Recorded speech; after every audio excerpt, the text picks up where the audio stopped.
Febre do Ouro, que vírus estranho é esse que tá pegando tanta gente? Saiu em muito jornal falando sobre ele, né? E eu vou explicar os detalhes, né? Passam de 3 mil casos aqui no país, né? Muito provavelmente são milhares de casos que não estão documentados, porque você só sabe que a pessoa tem essa febre quando você testa específico, né? E os sintomas são muito parecidos com a dengue, para não dizer que é igual, né? É uma febre acompanhada às vezes de um racho cutâneo, dores musculares, fraqueza, né? Dor de cabeça. E muitas vezes o que acontece? O paciente faz o teste, esse teste vem negativo e o médico testa contra a dengue, né? O médico testa para febre do Ouro e vem positivo.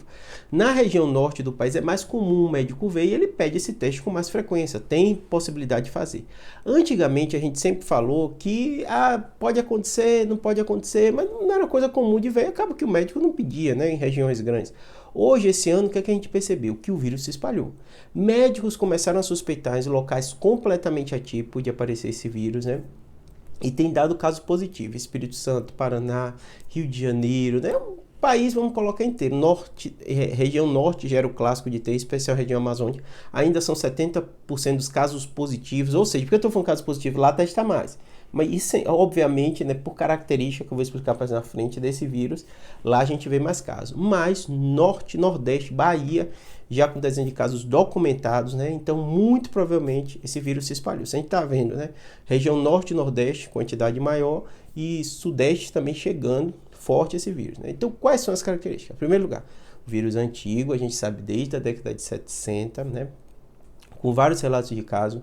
No Brasil, na região norte, em especial amazônica, de tempo em tempo a gente vê surtos. A característica é basicamente parecido com a da dengue. É um mosquito que pica o hospedeiro, no caso, alguns animais silvestres, e depois pica o ser humano e o ser humano desenvolve a doença. Basicamente isso. Nesse momento que ele infecta o ser humano, geralmente nosso sistema imunológico age, nos defende e não costuma dar nenhum problema mais sério e você segue sua vida normal. Algumas pessoas têm a forma grave, que também dá plaquetopenia, dores abdominais, muito parecido com o sintoma da dengue grave. Característica igual de infecção, sintomas parecidos, né? E você só sabe se fizer o teste sorológico. Até então no país, como era uma doença muito rara, nenhum médico testava. Eu até brinco, né? Só tem quem testa, né? Porque se você não testa, ninguém vai saber que aquilo existia. Quando começou a se fazer mais teste, aí começou a se descobrir mais. E aí uma característica estranha se espalhou pelo país inteiro. Mesma característica, desmatamento, mudança climática, né? O fato do maruim, né? Que no caso é o mosquito mais clássico de passar ele, né? Está espalhado pelo país inteiro, está fazendo as características do vírus, está infectando mais gente, né? O clássico é animal silvestre infectar seres humanos, mas nada é impossível, e vários relatos de ter o mosquito picar o ser humano infectado e picar outra pessoa e essa outra pessoa pegar. Lembrando muito que a gente vê na dengue. Então, todas essas características deixam a gente já de orelha em pé preocupado. Júlio, vai ter catástrofe, surto e tal. Muito difícil de ter. É um vírus que geralmente dá poucos sintomas, né? A maioria dos pacientes, né? Eles vão passar muito bem ali com sintomático, hidratação. Não tem nenhum tratamento específico. Não tem nenhuma vacina específica. Mas é importante a gente saber por quê. Da mesma forma que a dengue começou como quem não quer nada, né? Há décadas atrás, séculos a gente pode dizer atrás, né? Com a chegada do mosquito e tal.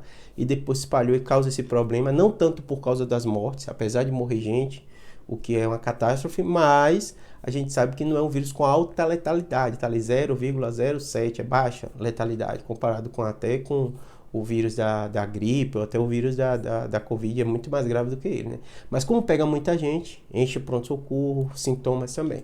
Então é a realidade que a gente está vivendo agora com esse novo vírus.